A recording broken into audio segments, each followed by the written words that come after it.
Hey, welcome back, friends and neighbors.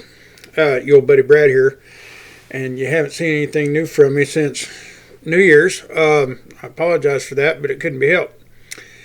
Had a kind of a thing happen. Dad went in the hospital, was there for about 3 weeks, and still dealing with a little bit, but he's back home and doing a lot better now. Was not COVID related, thank goodness. For a 90-year-old man, that would suck, I'm sure. He has a lot of things wrong with him. Need to be taken care of. He's a tough old bird, and he was just trying to tough it out. And you can't do that when you hit 90. You got to take care of things. But bless his heart, he's back home, and things keep going the way they need to go and getting better. Hopefully, I can try to get something downloaded for you here in the next week. I was getting ready to start out a presentation.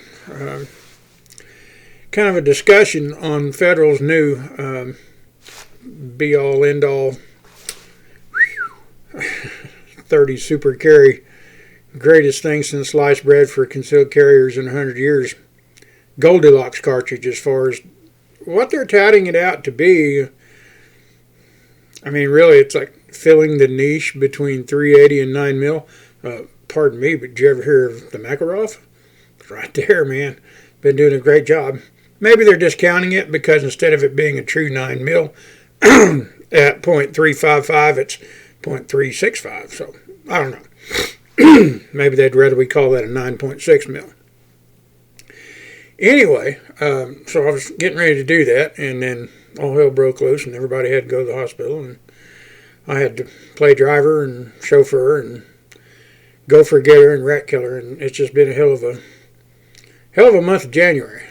But hopefully, like I said, in this next week, things get calmed down, home health gets lined up, everybody gets to doing their thing, then try to get something on there. Like I said, I wanted to do a pretty deep dive on this, like what I like to call the Goldielocks cartridge, the 30 super carry that is supposed to be just the greatest thing to come down the pipe in 100 years for concealed carriers.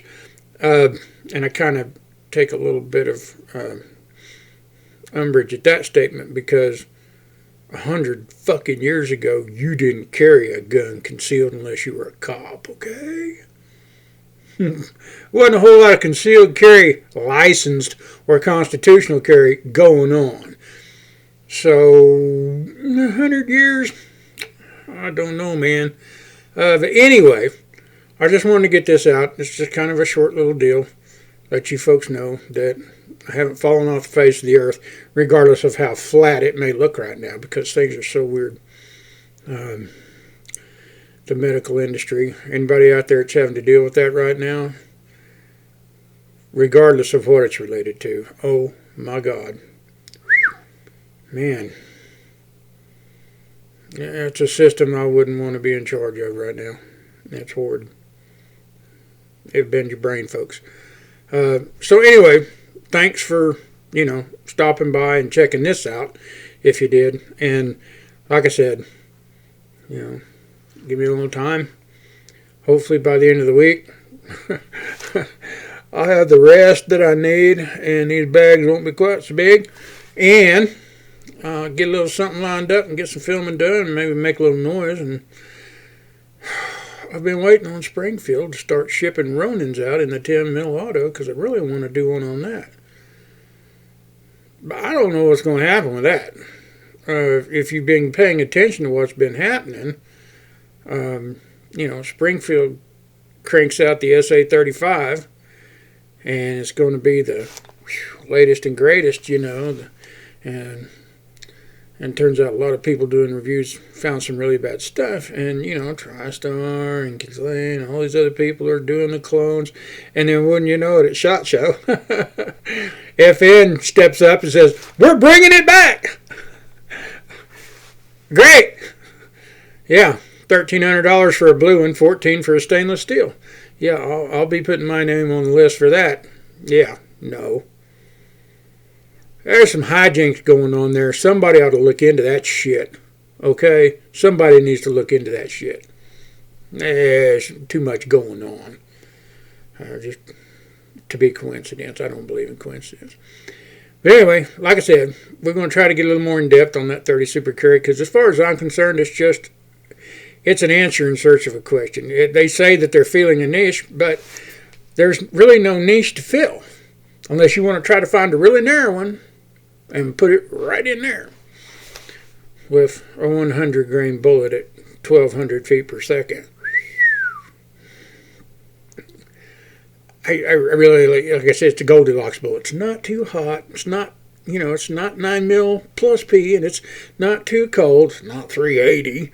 And, this is too soft, and that one's too hot. This one's just right. It's a fucking Goldielocks fairy tale bullet. And I got a feeling it's going to go the same goddamn way as the 327 and the 32 H&R mag. There might be a few left out there, but you don't see ammo for the sons of bitches. Dude, talking about ammo. Range ammo, $30 a box. Defensive ammo for a short box, $36 to $40.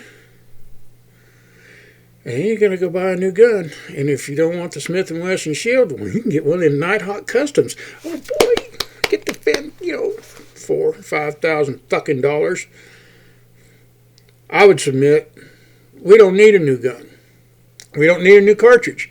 What we need are the shelves restocked and filled with all the ammunition that's been tested, tried, and true for the last 100 years. That's what we need. Get that shit on the shelves. And quit worrying about trying to trot out a brand new one-trick show pony and wasting our time and our money and the resources for all that ammo. The primers could have gone into other shells. The brass could have made other cases. The bullets could have been used for other things. I'm going to get off my soapbox now. Anyway, thanks for bearing with me, folks. And as soon as we get all this hospitalization and healing going good and everything done up, I'll get back on here. And I appreciate your time and your patience. You guys have a great night, and we'll see you later. I love you. Bye.